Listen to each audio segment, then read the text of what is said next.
modern conditions on board. Once aboard the safari transport, please be seated with your hands, arms, feet identified, and remember to warn the students. I'm Jungle folks, my name is Brett. I'm going to be your safari guide out on the Harambe Wildlife Reserve today. But before we head out there, I've got a very short, a very important safety reminder for all, so please listen up. At all times, it's critical that everyone remains fully seated, keeping our hands, arms, feet, and legs inside the truck. This applies to our little ones on board as well, so parents, please keep an eye on your kids. Make sure they're not standing. Kids, watch your parents too. Make sure they don't stand up either. A lap sitting is permitted on the safari truck for small children. However, lap standing is not. So if there are any lap sitters on board, let's please make sure they're staying fully seated in your lap, not lifting them up into the air at any time or passing them from row to row or anything like that. It can get pretty dicey. Real quick, if you look up above you, you see some animal spotting guides. They're going to help us identify any animals we may see. Probably not going to see them all, but we usually get pretty lucky. So let's go see what we can find. We're going to be starting our safari off here in the Little Itiri Forest, part of the reserve. Most animals in this area rely more on camouflage rather than speed or agility to avoid their predators. They also be pretty shy and sensitive to sound here. So want to be as quiet as we can be, nice and stealthy, keep a careful lookout. First thing I'm seeing, really tough, way up on the hill out in front of us, you see a big black and white bird way up there. That's a saddle-billed stork. There's actually a mated pair of them that live in the area. And I can show you the nest they built here in a little while. It's way up there, now it's behind some bushes, can't see it really well. Off to the right side, up on that hill, you see a big brown animal with black and white striped legs. It's called an okapi. Now, okapis, despite having zebra-like stripes, are actually the closest living relatives to giraffes. Some of the traits they share in common with giraffes, their long necks, long prehensile tongues, and adult male okapis will have bony protrusions up on top of their heads called ossicones.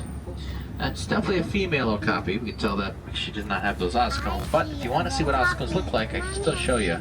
All we got to do is find some giraffes a little later on. Both male and female giraffes have ossicones.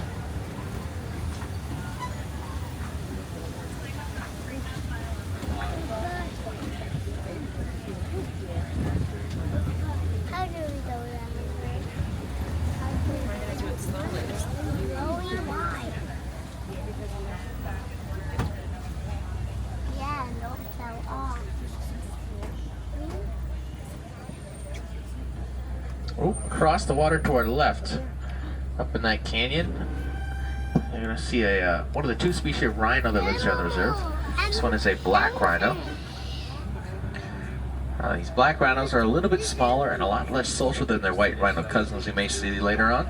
Usually going to be solitary, although sometimes the ranges do overlap.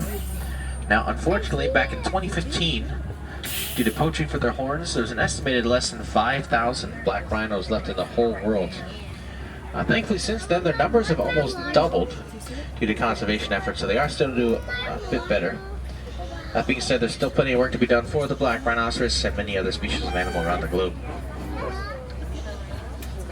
Alright. So that nest I was telling you about that the saddle-billed storks made, it's going to be coming up on the right side here in just a second. It's up on top of the hill on the bushes.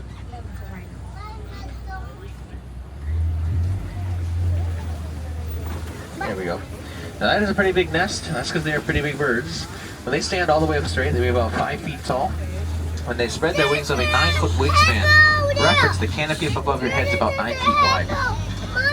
Up the hill behind the nest, you see a couple different antelope species. So the tan-colored ones with the big ears are called kudu. We can tell they're female kudu because they lack horns. Similar to deer, only males of the species have headgear. And the horns of male kudu are very long and impressive. Up to about 6 feet long, in fact. They're going to spiral beautifully backwards. We've up on the animal spotting guide above you on the left and right edges. You'll see a depiction of what that male kudu looks like with his awesome horns. And then in behind these kudu, like farther up the ridge, just can barely make out some coppery brown colored antelope up there with white stripes. Those are called bongo. Now bongo get the nickname the ghosts of the forest because they are very good at blending in with their the forest around them with their exquisite camouflage. You may have noticed actually that both the kudu and the bongo have white stripes on their sides, and it's thought that they have these as a way to blend in better. So it kind of looks like if the sun were out today, it's kind of overcast, but if the sun were out, the sunlight would come down through the canopy and make little light patterns on the forest floor. It's thought that those white stripes are there to kind of mimic that.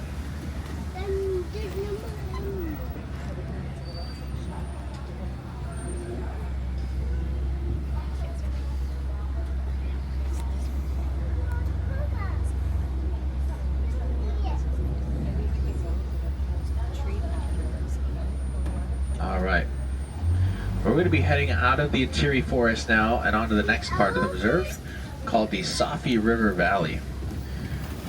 Most animals in this upcoming area will be either aquatic or semi-aquatic. So we're going to head down to the water's edge, check it out, see what we can find.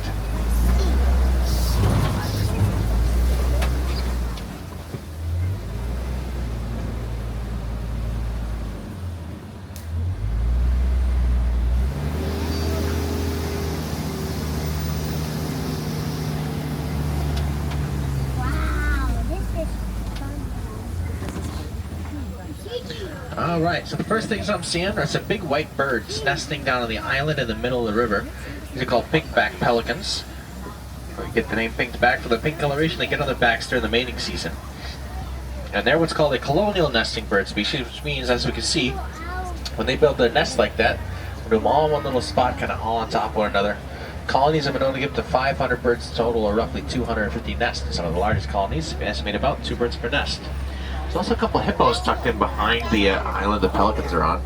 If, folks on the left side, if you're not getting a good look at those hippos, don't worry. I got more to show you farther upriver.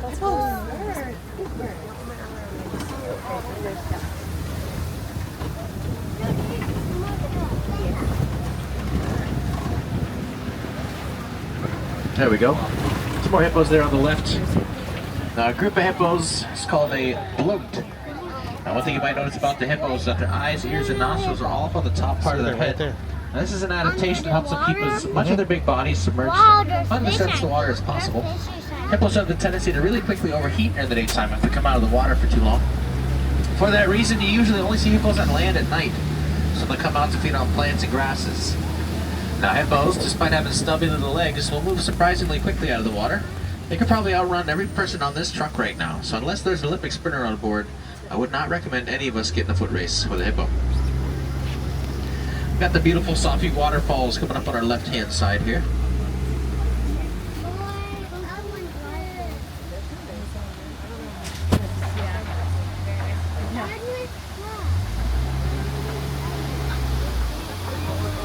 Oh, crikey, folks, just upstream of the falls, take a look down that ravine. See some Nile crocodiles down there. Now, Nile crocodiles are going to average around 16 feet long, with certain exceptional individuals having been recorded at over 20 feet long, if you believe that. That puts this species in contention to be one of the largest reptiles in the world, and certainly the largest reptiles in Africa. Now, they're what's called an ectothermic animal, which means they have to rely on their environment to control their body temperature. For example, if they get too hot, they got to find a place to cool off, like in the shade or in the water. If they get too cold, though, they got to find a place to warm up. Nice hot rock in the sun, or maybe a nice warm sandbank. And the Swahili word for crocodile is mamba.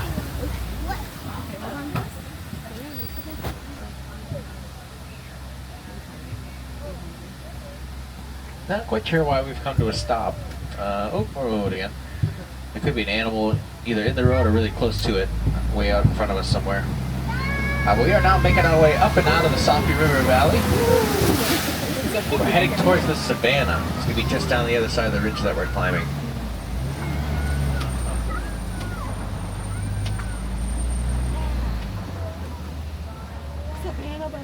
But before we head down onto the Savannah, I just want to point out this big gnarly looking tree coming up on the right side of the road. This is an African baobab tree, or Adansonia digitata, scientific name. It has some pretty cool nicknames too, one of my favorites being the Tree of Life. Now they get the nickname the Tree of Life because during the dry season, baobab trees are a vital source of water for many animals found on the Savannah. Animals like elephants, for example, will come along, gouge a hole in the side of their tree with their tusks, and they're able to access the moisture inside.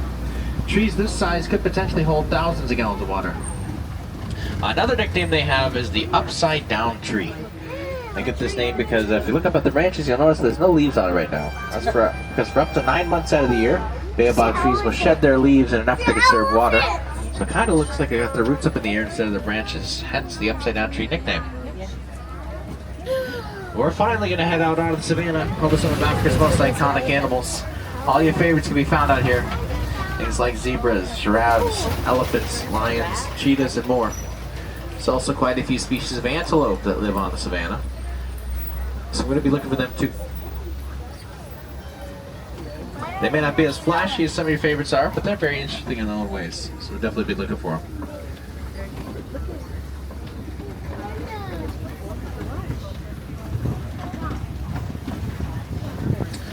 right, so we're already seeing a giraffe out in the distance.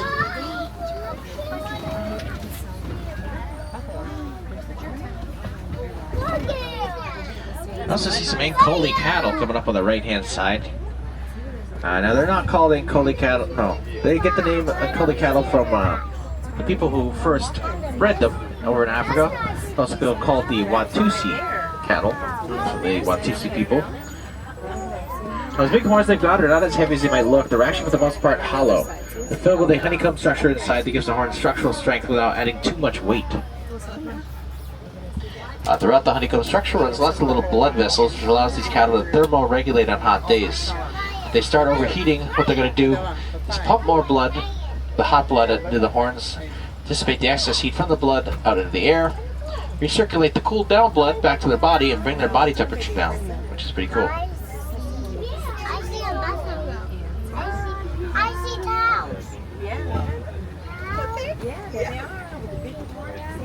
This area coming up on the left side of us in just a moment, we oftentimes will see a pack of African painted dogs hanging out.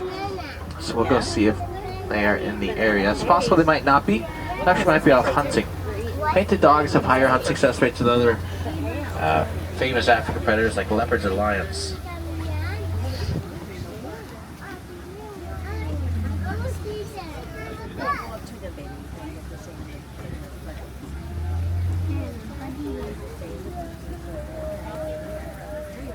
I do see the painted dogs that are coming up on our left side. They're laying down just off the right of that cave. Now, these painted dogs are oftentimes confused with hyenas, although they're not closely related to hyenas at all.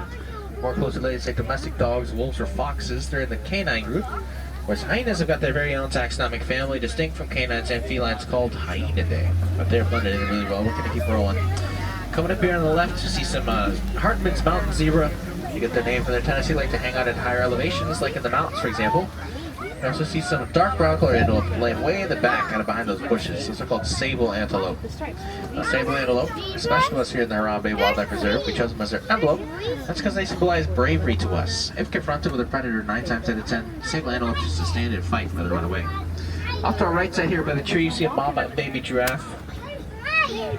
This baby was born out here not all that long ago. I want to say we 10 to 11 months now. He was born already being 6 feet tall, if you could believe that. By now, he's got to be pushing 10 feet tall, if not more. So he's been growing very rapidly, very quickly. There's another giraffe off to our left side, too. Giraffes are, of course, the tallest animals in the world. At their tallest, scoop around 18 to 20 feet tall. Despite having such long necks, though, giraffes have the same amount of bones in their neck as you and I. They have 7 neck vertebrae, just a lot longer than ours. Giraffes also have one of the highest blood pressures of any animal, which they need in order to pump a whole bunch of blood from their hearts up to the long necks to the tops of their heads against gravity. Coming up on the left side, you see 2 big tan antelope. It's the largest species of antelope that lives in the preserve, my favorite for that reason. They're called elands. There's a big male eland by this green truck, and then there's a female coming up as well on the left. But the big male elands like him, when fully grown, can get up to about 6 feet tall at the shoulder and weigh about a ton, which is enormous for antelope species. Most are much smaller. Out to the right side, you see a whole bunch of these gray-colored antelope lying down. There was one wildebeest. Wildebeest get their name from the Afrikaans language that it means wild beast. But you could also call them new. It's spelled G-N-U, not N-E-W. They get this name from the mooing, grunting sound they make, which sounds like they're saying, oh. We're going to keep it rolling this way. Coming up on the right side of the road ahead there, you see a big downed tree coming up. This is a great indication we could be heading into Tembo country. Tembo is the Swahili word for elephant. Now, elephants are like the bulldozers of the savannah. They'll come through and knock down trees so they can eat the leaves on top. By doing this, elephants limit the amount of trees that grow on the savannah, thereby maintaining it as a grassland rather than a woodland. And this way, elephants serve the vital role of ecosystem engineer. So just by protecting elephants and their habitats, we can protect the ecosystem function as a whole. Here we go, Dad.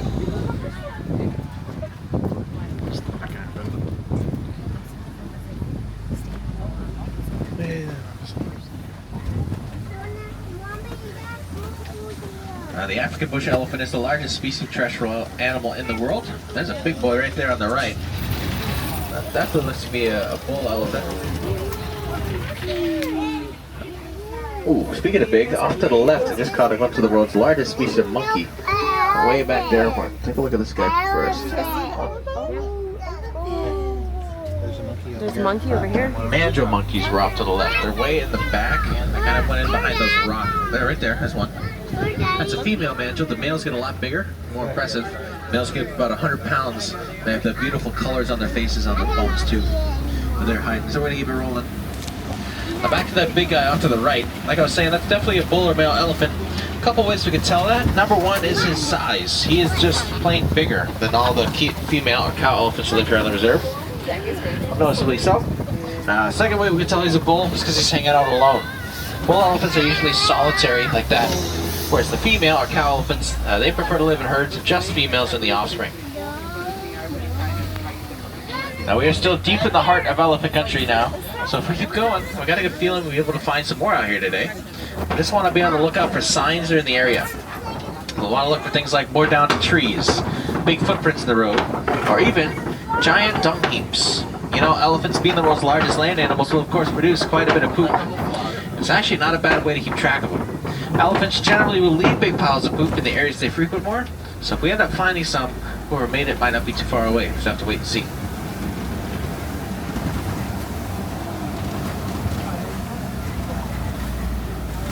This is a great sign here. Check out the cliff wall coming up on the right.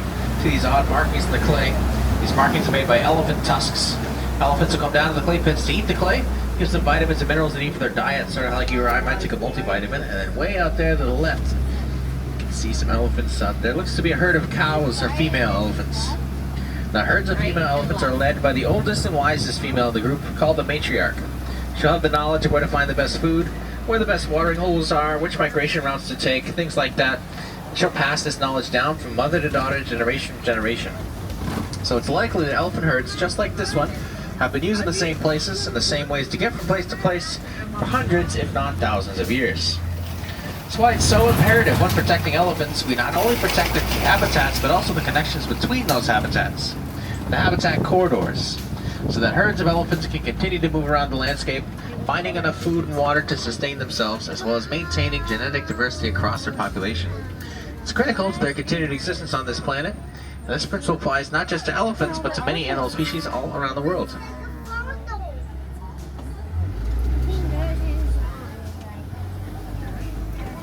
I think I saw a mama and baby elephant down by the water hole here, so let's go take a closer look.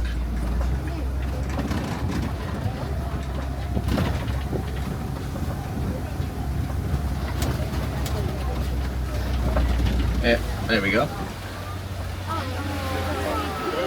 The mama was pregnant with that baby for 22 months, if you believe that. That is the longest gestation period of any land mammal. The leader of this group, the oldest female, is way out there to the left. She's got the really long tusks. And we're almost 100% sure that she is the grandmother of that baby. So there's 3 generations of elephants in this one herd, which I think is really neat. Coming up here on the left, it looks like we have found a flock of greater flamingos. Now they're not called greater flamingos because they're better than other flamingos necessarily, but because they're bigger. It's the tallest flamingo species. Coincidentally, they're also the palest pink of any flamingo species. They get this coloration from the food they eat, which is very rich in a vitamin called beta-carotene. The beta-carotene in their diet over time is just going to act like a pigment and cause them to turn this beautiful pink color. Another word you could use for a flock of flamingos like this is a flamboyance of flamingos. Very fancy. But we're going to head out of elephant country now, not the scrubland part of the reserve. It's kind of like the Savannah. There's a lot more trees and bushes here. First thing I'm seeing is that big mud wall out in the middle of the clearing. It's a great sign we might be getting close to the other species of rhino that lives on the reserve, the white rhinos. Now all types of rhino love to roll around in mud. Keeps them cool on hot days, protects their skin from getting sunburned, and they'll let the mud dry on their skin and scrape it off on trees, rocks, or logs. By doing this, rhinos can remove any skin parasites they may have on them, like ticks or mites, as well as any dead skin. In fact, there's some rhinos off to the right side now. I see 1, 2, 3, 4 of them. Out of all the rhino species, is this one here, the white rhino, that is the most social. They live in groups like this called crashes. And then way out past the rhinos, close to that green truck, there's an ostrich way out there. We're going to try to get a little bit closer to the ostrich, but that's our first look. Ostriches are the world's largest birds, and they hold another world record you might not be aware of. They're the fastest running animal on 2 legs. That bird can run in excess of 35 miles an hour, hitting speeds of up to 43 for short bursts. Speaking of speed, look up on the hills to our left. You can spot some cheetahs. Ooh, cheetahs! See 3 of them laying down. Cheetah's top speed is up over 60 miles an hour. But I think it's more impressive than that top speed though is their acceleration. Cheetahs can accelerate from 0 to 60 in 3 seconds. They're more of a sprinter rather than a marathon runner. Cheetahs will only sustain their top speed for about 150, maybe 200 yards, and that's really pushing it before they have to slow down and rest and they'll catch their prey.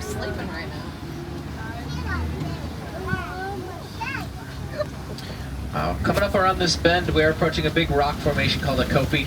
And kopies are a great place to try and find African lions. Big cats, not like house cats, also love high spots. And there we go, look at the lioness way up top. On top of the rocks. High spots like this give the lions a great vantage point to keep an eye out for prey. On top of the rock. Let's head around to the other side so we can get a good look at her face. See your tail? While we're doing that, I might be able to find the rest of the family. It's a lion. Group of lions, of course, is called the pride. Yeah. Lions are going to be most active at night. That's when they do most of their hunts. It'll actually be the female lions. The lioness is like her way up there that'll initiate most of the hunts. While male lions are usually going to stay back home and protect the babies in the territory, kind of like a stay-at-home dad. We're going to get another look at the rhinos and then the ostrich off to our right side here in just a second. Ooh, that's the male there, close to us.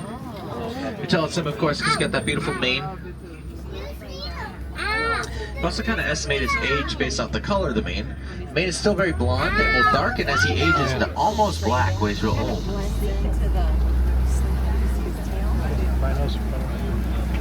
Oh, there's 2 lionesses up there.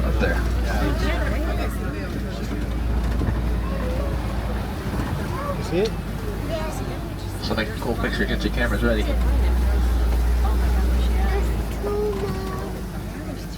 Two up there.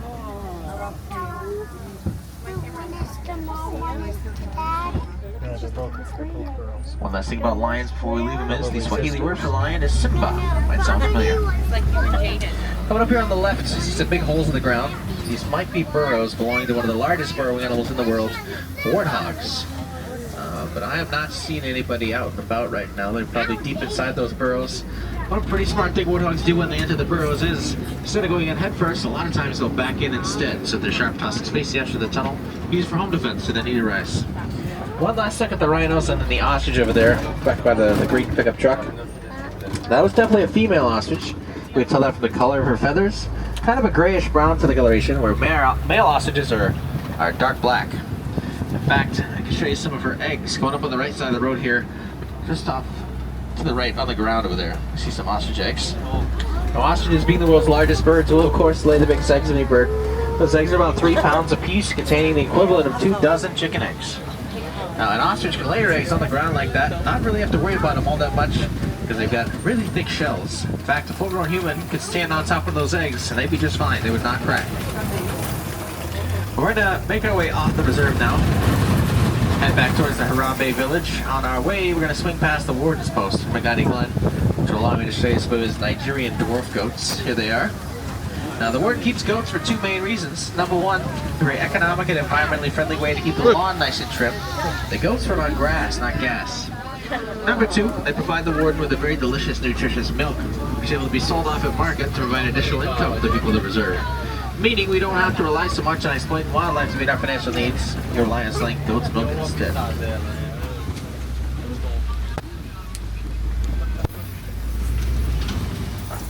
Well, folks, unfortunately that last gate there did mark the end of the Harambe Wildlife Reserve and therefore the end of our safari today. We had a great time out there with me. I sure did with you. We saw lots of really cool animals and animal behaviors. But before I let you go, I want to remind you that we've all got a part to play in protecting wildlife and wildlands. Simple things we all could do are things like properly recycling our paper products and our electronics, as logging and mining for precious metals are 2 of the bigger contributors to habitat destruction worldwide. So, by properly reusing those resources instead of chucking them in a landfill, we can help reduce the need to extract more, and therefore hopefully protect more habitat for the animals in the long run. If you'd like to see more animals today, I recommend you go check out the Gorilla Falls Exploration Trail. Just a short walk before I'll be dropping you off in a moment. is a self-guided walking trail that's fully stroller and wheelchair accessible. You're gonna get closer looks at hippos and okapis. You see a different type of zebra called the Grebbe's zebra. You can see a troop of western lowland gorillas, including silverbacks. You can see meerkats, naked mole rats, walk through bird aviary, monkeys, and more. So I highly recommend checking that out if you got time for it. Like I said, it's very cool and it's just right up the trail from where I'm dropping here.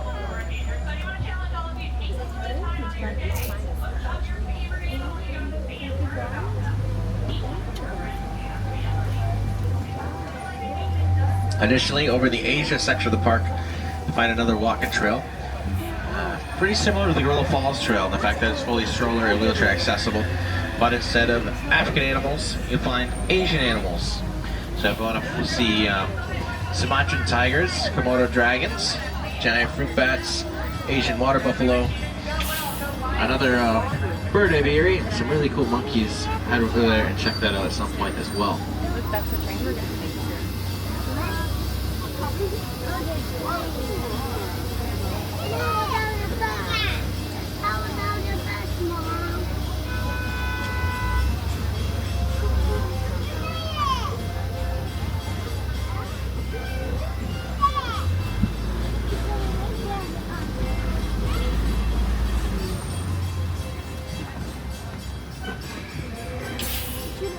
Alright, we're just waiting for that truck there to drop off those people, and then we'll do an take its spot.